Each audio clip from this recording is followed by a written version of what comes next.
Hello, my name is Thomas Puskale from the Slovak Republic. Massive congratulations. I'm a huge visual effects fan, and what you did is so amazing.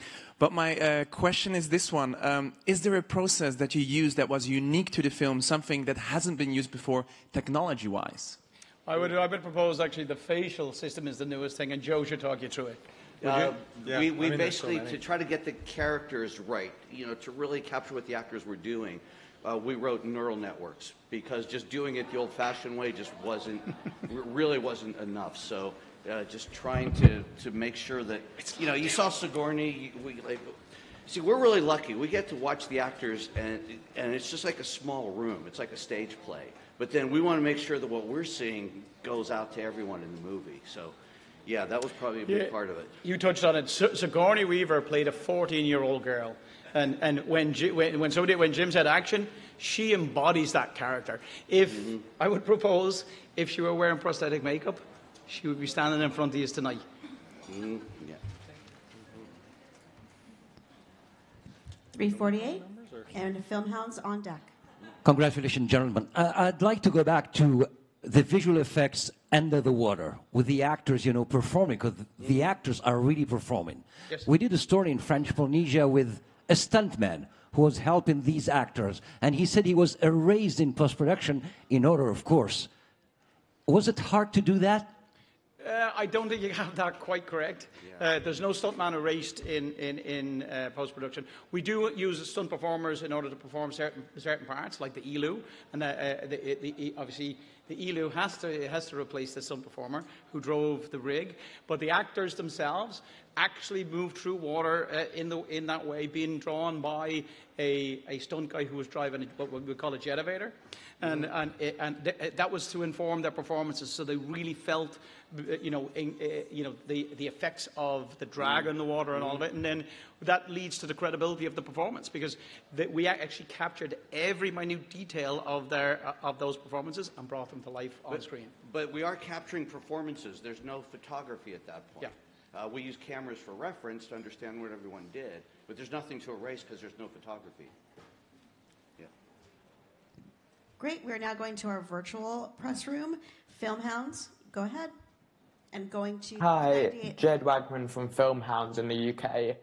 I just wanted to ask you, when you're making a film that's taken so long to make, did you ever worry that technology was going to evolve so rapidly that by the time the film came out, the technology you were using had sort of become old and redundant by that point? No, Jeff, it's the other way around. When we're making a film like this, we're writing the technology to make it happen. So it's the ink's not dry by the time the movie's done. So yeah, that's really not something we're worried about. It's more the other way. It's like, is this stuff going to work in time? Yeah. If technology evolves, it's because of these guys. Yeah. Great. We're going to 398 next, and then we're going back to our virtual press room. SA People. 398 is in the back. Hi, guys. Jeff Snyder with Below the Line. You introduced a groundbreaking facial capture system in this film. So what's the next big technological advancement that you're planning for Avatar 3? And do you feel any pressure to keep topping yourselves with these sequels? The first thing we're going to do is read the script again, because I haven't read it in a couple of years. And because everything we do is driven by story. Like, we're at the point right now, and this happened after the first film, where Jim basically said, go and make a world. I might point the camera anywhere. I might do anything inside of it.